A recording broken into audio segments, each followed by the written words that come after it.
Hey, I'm Ashley Swartz, CEO and founder of Furious Minds. Great to see you. Questions, comments on today's segment or any other ones, please email me at ashley@furious-minds.com. So I want to talk today, this week, we had a couple announcements and some product releases specifically from Apple and Microsoft.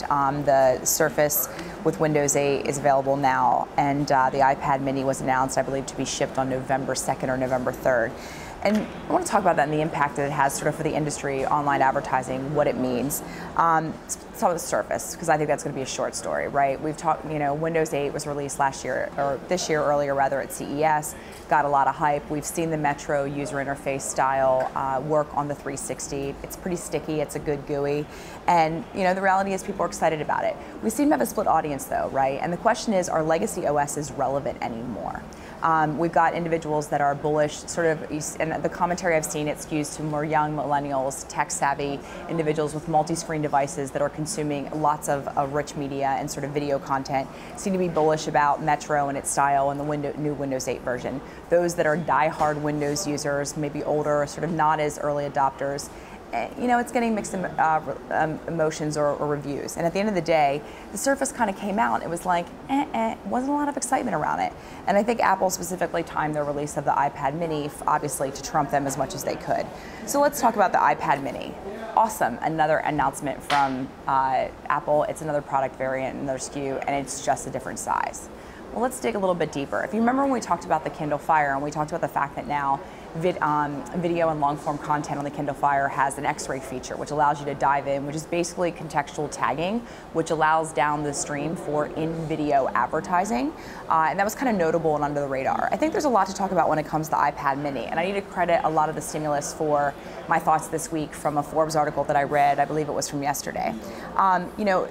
Apple really focused on education, but the reality is that someone at some point in this tablet ecosystem needs to focus on advertising, and I think that perhaps the iPad mini is a recognition that they need to make a move to actually be able to drive incremental revenue streams from the tablet beyond their iTunes ecosystem and the sale of apps. So I think the big story really for the tablet and the iPad mini is advertising. And the question is, will the iPad mini be what turns the tables for Apple? And let me sort of get into that and why I think that's a problem. Mobile has, there was the cover of Ad Age about 4 weeks ago, I think. The title was TV dollars to digital dimes, which is an old quip we've heard, and then it said, compared to mobile pennies. The reality is, it's been the year of mobile for 10 years. Its day's been coming. The CPMs are still 5 to 10% of that display advertising, and nobody can seem to figure out. Now that telco carrier tariffs are no longer an all-you-can-eat data consumption plan, and they've gone to sort of a per gigabyte basis or megabyte basis, video advertising has yet to actually take off on tablets. And the reality is that the location and the personal attributes of mobile have it sort of positioned that it potentially could be this great last bastion of digital advertising, or the next bastion of digital rather, but at the end of the day, it's still in crisis.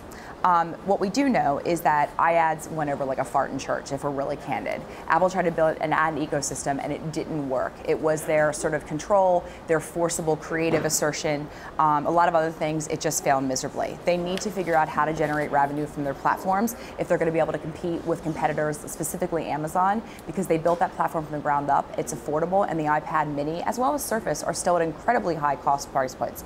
Despite the smaller size, there's not as much of a price differential from the original iPad 3.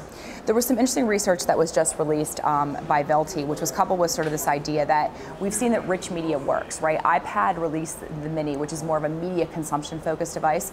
We kind of knew that tablets are media consumption, not and less about productivity. The smaller tablet is really focused just on distributing media. The research by Velti showed that the click-through rates on tablets are 2 times that of smartphones. And when you dig a little bit deeper actually into tablets themselves, screen size is a variable that drives it. So if you look at the Kindle specifically, they experience, which is a 7-inch screen, the Kindle Fire, they have a 3.34% click-through rate on rich media ad units, whereas the tablet and the iPad 3 have a 2.4% and 1.3% respectively.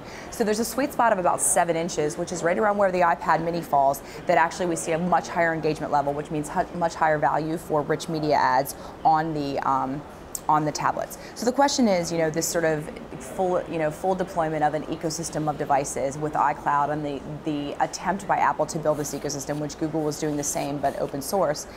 will they be able to crack that nut, right? As users move and flow from screen to screen, and media consumption is more about multi-screen, that creates a great challenge for advertisers. If Apple is able to win and dominate the tablet ecosystem, it means that creative and rich media advertising will be optimized for their screens. Even though we have responsive capabilities from a development perspective, the reality is that the advertising ecosystem will standardize and optimize around where the plurality of install base and users are. And at the end of the day, Apple is looking to win that. And that it could be a game changer for a lot of folks in regards to the potential revenue to be had for advertising on tablets. I think at the end of the day, the screen shifting paradigm and the attempt, and we even saw Samsung at CES, sort of trying, and LG, the OEMs trying to deploy this kind of ecosystem value proposition where there's value-added services that are free when you buy into a platform in lieu of buying products.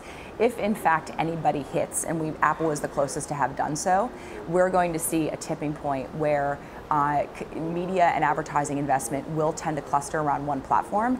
And in some respects, that's sort of scary, especially given the price disparity across these platforms. And if the economy continues to be what it is, we may see a sort of change of course. Whereas right now, we have this interesting anomaly that people are spending a more than larger percentage of their disposable income on consumer electronics, despite the fact that large, luxury goods or other consumables are down.